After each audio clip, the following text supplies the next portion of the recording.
안녕하세요. 성경이 우리 삶에 조금 더 가까이 그리고 쉽고 재미있게 다가오는 시간 소문난 성경교실 김영복 목사입니다.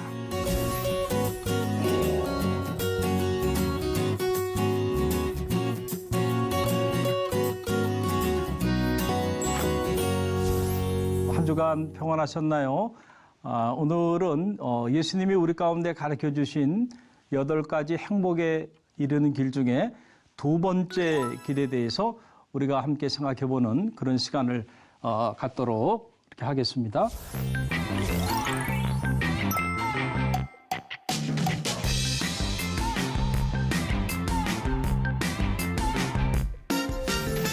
앨런 피츠와 바바라 피츠가 쓴 그 거짓말하는 남자 눈물 흘리는 여자라는 책이 있죠. 저는 이 책의 제목 자체가 저에게 많은 공감을 가져왔는데요. 이 책에 보게 되면 눈물의 가치에 관해서 우리에게 가르쳐주고 있어요. 3가지 정도의 눈물의 가치가 있다는 겁니다. 하나는 이 눈물이라는 것은 우리의 눈을 보호하는 기능이 있다는 거죠. 그래서 여러분 눈이 건강해지려면 눈물을 많이 흘리셔야 됩니다. 이 눈물이라고 하는 것이 이렇게 세정작용도 하고요. 항균작용도 이렇게 한다고 합니다. 그렇기 때문에 우리가 이제 눈물을 많이 흘리지 않으면 안구 건조증에 이렇게 걸리게 되잖아요.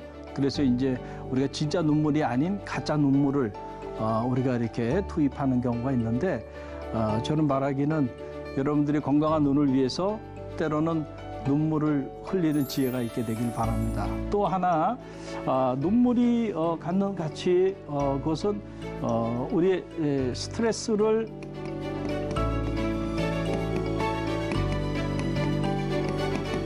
해소하는 기능이 있다는 겁니다. 요즘 이 스트레스 때문에 현대인들이 많이 힘들어 하잖아요. 그런데 우리의 뺨을 타고 흐르는 그 눈물 안에는 우리의 그 정서, 우리의 마음을 진정시켜주는 엔돌핀이 거기에 함유되어 있다고 합니다. 그래서 우리가 눈물을 마음껏 흘리게 되면 우리가 받았던 그 극도의 스트레스를 일정 부분 해소해 줄 수 있다는 거예요. 그래서 여러분 사람이 울고 싶을 때는요 울어야 합니다. 마음껏 울어야 되는데 울지 못하고 참고 있는 것도 마음의 병이 되는 거예요. 마음껏 울 때 우리 마음의 병도 치유될 수 있다라고 하는 거죠. 또 하나 3번째 기능은 이 눈물이라고 하는 것이 눈을 이렇게 보호하는 기능, 그 다음에 스트레스 기능, 그 다음에 정서를 표현하는 기능을 가지고 있다는 거예요. 정서 표현의 기능이 있다.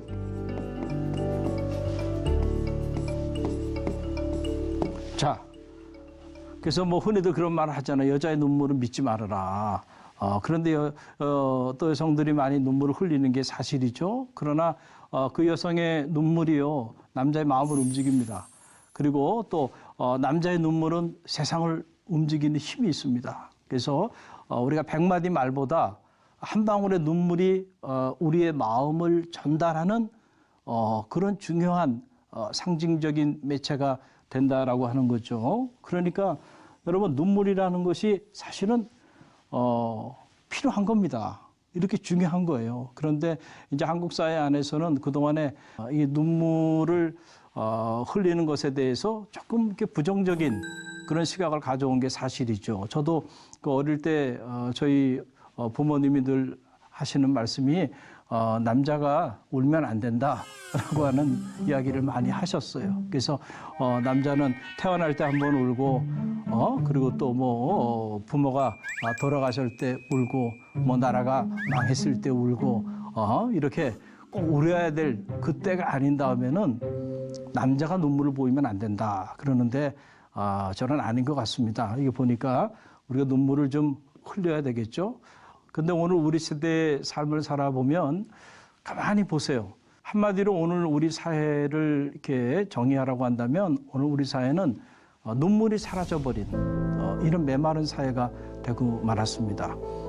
감사의 눈물, 또 감격의 눈물, 그리고 기도의 눈물, 통회의 눈물, 이런 눈물들이 어느 순간부터 사라져버리고 말았어요. 그래서 이 안구 건조증이라고 하는 새로운 의학적 용어가 우리 안에 너무나도 당연하게 이렇게 자리하게 되는 이런 시대를 우리가 살아가고 있어요. 그런데 여러분, 우리가 정말로 행복한 삶을 살기 위해서는 예수님은 눈물을 흘려야 한다라고 우리에게 말씀해 주고 있는 거예요. 그래서 이게 애통하는 자는 행복하다. 하나님의 나라가 저희가 위로를 받을 것이요 라고 말씀해 주고 있는데, 이 하나님의 위로가 임하는 사람이 진정 행복한 사람인데, 이 하나님의 위로는 모든 사람들에게 그 나뉘어지는 축복이 아니고요, 애통하는 자에게 주는 축복이라는 거예요. 그래서 우리가 하나님의 위로하심을 받기 위해서는 우리가 애통하는 자가 돼야 한다는 거예요. 그래서 이 애통하는 이라고 하는 말은 원어로 이 펜덴테스라고 하는 그러한 말인데요. 이 뜻은 우리가 심히 근심하며 그리고 고통 가운데서 슬퍼하는, 자, 심히 고통 가운데서 슬퍼하는 그 일련의 행위가 바로 뭐냐면 이 펜둔테스라고 하는 그런 뜻이에요. 어떻게 보면 좀 역설적이죠. 우리가 지금 행복에 이르는 두 번째 길에 관한 얘기를 나누고 있는데, 아니 행복한 삶을 살려면 눈물을 흘리지 말아야 되잖아요. 그런데 어떻게 이렇게 심히 근심하고 그다음에 통회하며 눈물을 흘리면서 슬퍼하는 그런 삶을 사는 자가 행복하다고 예수님은 말씀하실까라고 하는 사실이에요.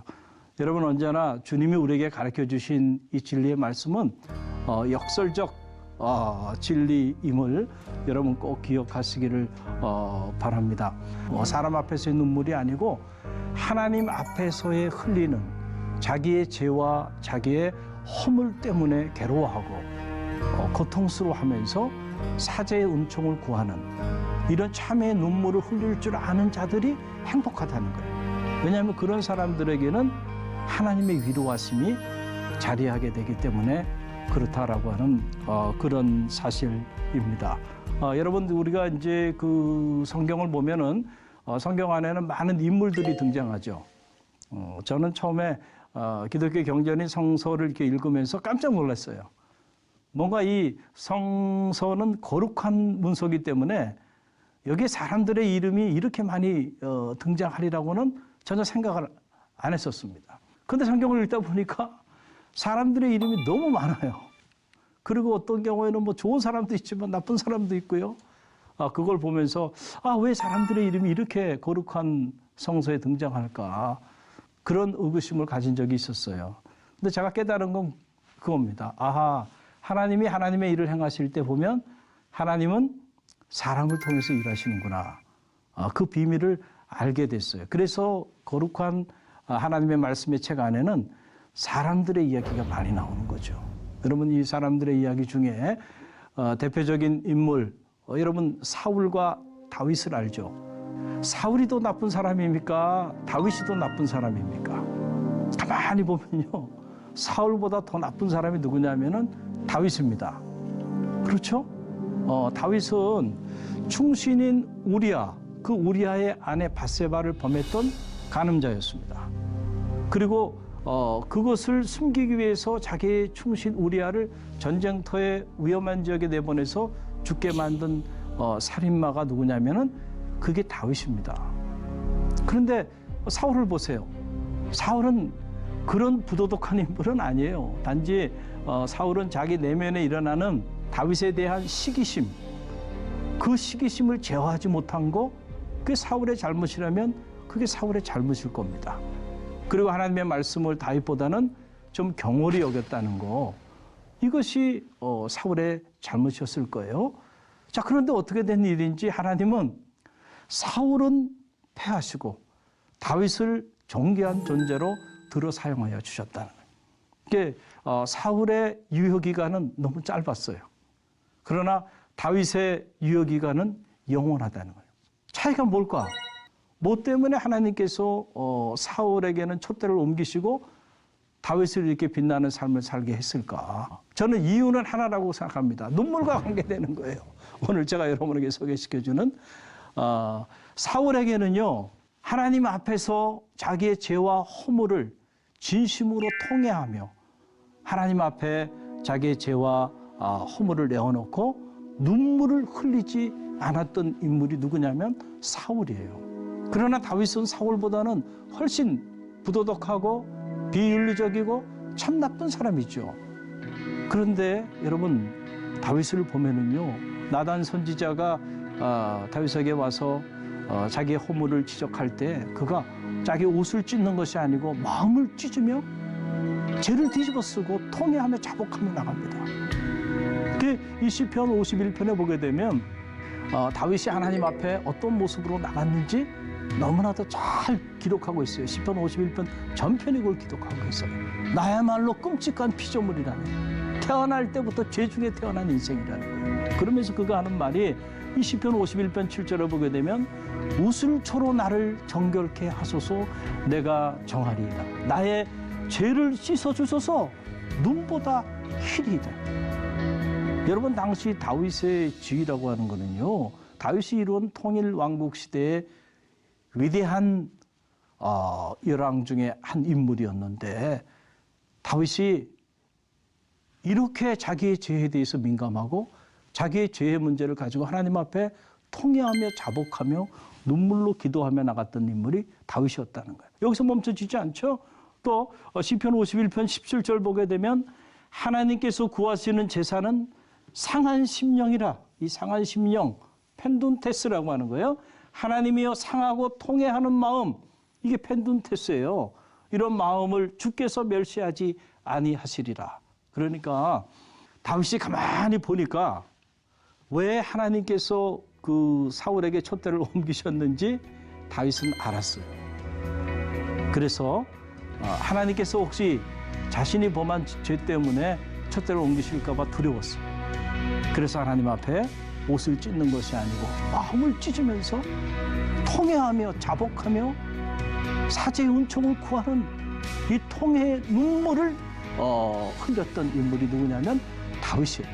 그 눈물 때문에 하나님은 다윗을 패하지 아니하시고 그를 들어서 지금도 지지 않은 별로 그렇게 이스라엘의 위대한 믿음의 선왕으로 그를 높이 들어 사용하신 겁니다. 그러니까 여러분, 이 눈물이 얼마나 중요한 가치를 갖고 있나요? 여러분 혹시 이렇게 바둑을 두십니까? 저도 어릴 때 바둑을 많이 뒀었는데요.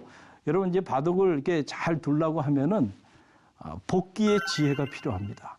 복기의 지혜. 여러분 어느 분야나 이렇게 보게 되면 그 한 분야의 경지에, 신의 경지에 이렇게 오른 사람들은 그 나름대로 그 경지에 이르기까지의 피나는 노력들이 있죠. 특별히 우리가 이제 이 바둑의 그 신의 경지에 이르렀다고 하는 인물이 누구예요? 조훈현 구단이죠. 근데 그분이 이런 얘기를 하더라고요. 우리가 같이 한번 읽어볼까요? 승자는 기쁨에 들떠 있고 패자는 억울함과 분함의 온갖 감정으로 괴롭다. 그 모든 감정을 억누르고 차분한 마음으로 무엇을 하기란 복귀하기란 참으로 힘든 게 사실이다 라고 하는 거예요. 이게 무슨 말일까요? 여러분, 이 바둑의 돌 하나하나가 사실은 바둑의 승패를 좌우하죠. 이게 복귀라고 하는 건 뭐냐면 바둑을 다 두고 난 다음에 그 다음에 자신이 둔 바둑을 다시 한번 처음부터 다시 재현하면서 다시 둬보는 거예요. 그래서 내가 잘못 둔 수가 어떤 수였는가? 이 수에서 내가 잘못 선택했구나. 그렇다고 한다면 그것을 복귀함으로써 다시는 그런 상황이 왔을 때 그 실수를 반복하지 않겠다고 하는 결단을 갖고 거기서 교훈을 얻는 거.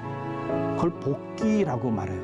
그래서 이 바둑에서 경지에 이르기 위해서는 반드시 복귀해야 합니다. 승자는 기쁨에 들떠 있어요. 패자는 온갖 분함과 서러움과 이 고통 가운데 있어요. 그러나 그런 모든 감정을 잘 다스리고 승자가 됐든 패자가 됐든 자신이 뒀던 바둑을 다시 복귀하면서 승자는 내가 왜 이겼는지, 패자는 내가 왜 패하게 되었는지 그 한 수 한 수를 다시 한번 복귀하면서 새로운 지혜를 얻는 것이죠. 그래서 이 조은 구단이 이런 말을 했어요. 참 저는 이 이야기를 이렇게 접하고 참 마음에 큰 그런 공감을 갖게 됐는데요. 우리 함께 읽어볼까요? 아파도 뚫어지게 바라봐야 한다. 아니, 아플수록 더 예민하게 들여다봐야 한다. 실수를 한다는 건 내 안에 그런 어설픔과 미숙함이 존재하기 때문이다. 인정하고 바라보자. 날마다 뼈아프게 그날의 바둑을 뭐하자? 복귀하자.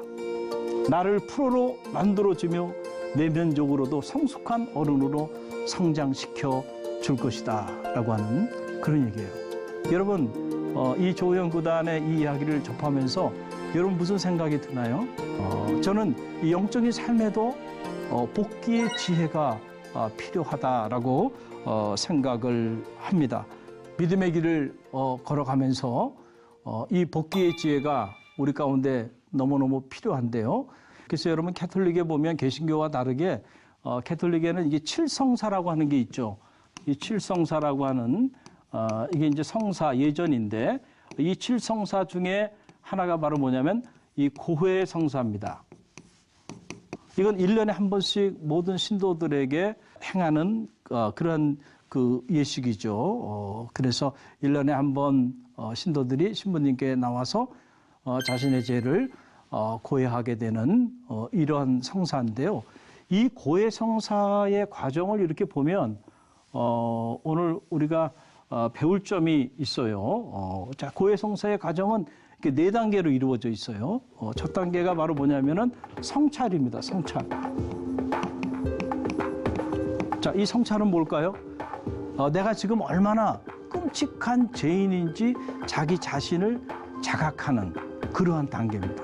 그리고 그 다음 단계가 바로 뭐냐면 우리가 말하는 통회, 펜둔테스에 대한 부분이죠. 자신의 죄의 문제 때문에 괴로워하면서 눈물을 흘리며 사죄의 은총을 구하는 바로 그 단계가 통회의 단계예요. 그 다음에가 바로 고백이죠. 이건 뭡니까?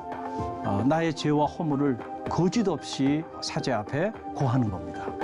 그리고 그 다음 단계가 바로 보상입니다. 이건 뭐예요? 나의 죄와 허물로 인해서 누군가가 아픔을 경험했고 어려움을 당하게 됐다고 한다면 거기에 상응하는 보상을 하는 그런 일련의 과정이죠. 그래서 이 성찰, 그 다음에 통회, 그리고 고백, 그리고 이 보상의 이 과정을 통해서 우리가 우리의 삶을 돌아보고 무엇보다 하나님 앞에서 우리의 이 죄의 문제, 이 죄의 문제를 청산하게 되는 거예요. 여러분 아무리 부자라고 해도요, 죄의 문제가 해결되지 않고요, 이 죄를 끌어안고는요, 절대로 인간은 행복할 수 없다는 거예요. 그래서 이 죄의 문제를 하나님 앞에 내어놓고 통회하며 또 자복하며 눈물로 나가는 자들에게는 하나님이 사심의 사죄의 은총을 허락하여 주셔서 우리를 위로하시고 무너진 우리를 다시 세워주시고 버림받은 삶의 자리 속에서 우리를 다시 건져주시게 되기 때문에 그래서 진정한 행복에 이르게 되는 그런 삶을 우리가 살게 된다라고 하는 그런 사실이에요. 그런데 감사하게도 우리가 가만히 보면 이 보상에 대한 부분, 사실은 이 문제는 누가 해결해 줬나요? 주님께서 해결해 주셨어요. 2000년 전에 주님께서 우리 가운데 오셔서 십자가에 달리시고 물과 피를 다 흘리심으로써 우리의 죄를 다 대속하여 주셨어요. 그는 실로 우리의 질고를 지고 우리의 슬픔을 당하였거늘 우리는 생각하기를 그가 징계를 받아서 고난을 당한다고 생각했다는 거예요. 그러나 그렇지 않아요. 우리의 죄와 허물을 대신 짊어지신 겁니다. 어토니먼트라고 하는 거, 구속이라고 하는 것이 그거죠. 그러니까 사실은 이것이 다 값없이 우리에게 주어진 은총인데 그러면은 자, 보상의 문제는 주님께서 십자가상에서 어떻게 보면 근본적으로 다 해결해 주셨어요. 그러면 오늘 우리가 해야 하는 단계는 자기를 성찰하는 단계죠. 자기 삶을 돌아보고 내가 얼마나 끔찍한 피조물로 전락되어 있는지 지금 현재 자기의 삶을 들여다보는 거예요. 자각하는 단계. 이거 우리가 해야 하는 거고요. 그 자각했으면 다윗처럼 하나님 앞에 통회하며 자복하며 이 죄의 문제 때문에 어찌할꼬 이 문제를 어찌할꼬 사죄의 은총을 구하며 눈물로 나아가야 한다고 하는 거예요. 그리고 그 죄의 문제를 우리가 주님 앞에 진실로 고백하며 나갈 때에 그럴 때에 우리가 죄로부터 해방될 수 있어요. 여러분 아무리 그 지위가 높고요, 아무리 높은 권력을 구가한다 할지라도요, 여러분 죄의 문제가 그 삶의 자리 안에 자리하고 있는 한 여러분 잠 못 이루는 밤을 보내는 겁니다.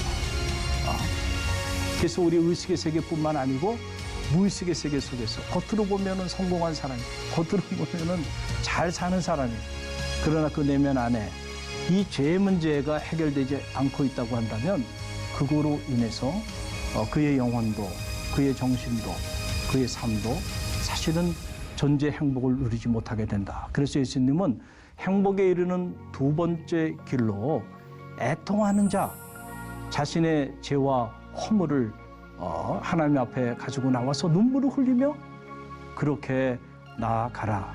그럴 때 진정한 의미의 행복의 문이 열리게 된다라고 하는 그런 말씀을 우리 가운데 주신 겁니다. 그래서 이 이사야서 1장 18절 말씀 보게 되면 우리를 그 통회와 참회의 길로 초대하는 그런 놀라운 말씀이죠. 우리 함께 읽어볼까요? 여호와께서 말씀하시되 오라 우리가 서로 변론하자. 우리의 죄가 주홍 같을지라도 눈과 같이 희어질 것이요 또 진홍처럼 붉을지라도 양털처럼 희게 되리라. 할렐루야. 여러분 놀라운 축복이죠. 이 죄의 문제는요, 우리 사회가 또는 세상의 그 어떤 제도나 세상의 그 어떤 사람도요, 우리의 죄의 문제를 해결해 줄 수는 없습니다. 근본적으로 우리의 죄의 문제를 해결해 주실 수 있는 분은 오직 하나님밖에 없어요. 그래서 우리가 하나님 앞에 우리의 죄와 허물을 가지고 나와서 통회하며, 이 펜톤테스죠, 애통하며 나갈 때 우리의 삶에 죄의 문제가 해결되어지는 사죄의 놀라운 은총을 체험하게 된다라고 하는 사실이에요. 애통하는 자가 행복하다. 저가 하나님의 위로를 받게 될 것이라 그랬는데 다음 시간에는 그럼 하나님의 위로가 뭔가, 이 위로에 대한 메시지를 우리가 함께 나누는 그런 시간을 갖도록 하겠습니다. 여러분 오늘 유익하셨나요? 유익하셨다고 하면은 여러분들이 또 많은 이들에게 널리 알려주시고 또 무엇보다 여러분들이 이렇게 강의 함께 하시면서 궁금한 점들이 있을 수 있을 거예요. 그러면은 유튜브 댓글로 남겨주시면 답변을 해드리도록 그렇게 하겠습니다. 아무쪼록 또 여러분 행복한 그런 시간 보내시고요. 우리가 또 다음 시간에 뵙도록 이렇게 하겠습니다. 감사합니다.